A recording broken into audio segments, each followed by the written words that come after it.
బడుగు బలహీన వర్గాల ప్రజలకు వెన్నితి లేపాక్షి. చేనేత కార్మికులకి సూత్రధారిగా ఉన్నటువంటి సంస్థ లేపాక్షి చాలా కాలం నుంచి వృత్తి కళాకారుల నైపుణ్యాన్ని, వాళ్ళ యొక్క నిపుణతను చాలా స్వీకరించినటువంటి ఏకైక సంస్థ ఏదైనా భారతదేశంలో ఉన్నటువంటి లేపాక్షి.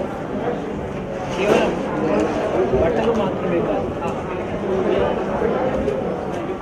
చేతి కళాకారులకు అన్నింటినీ కూడా విలక్షణ సంస్థ చాలా ఎక్కువ చేసింది. భారతదేశంలో జాతీయతను బాగా పెంపొందించిన దేశాలు ఇలాంటి మంచి ఆదాయం. దానికి ఆధారం వారికి వినియోగదారులు నాణ్యమైన వస్తువులు తీసుకోవడానికి లేపాక్షి యాజమాన్యం దగ్గరికి రావాలి. నాణ్యమైన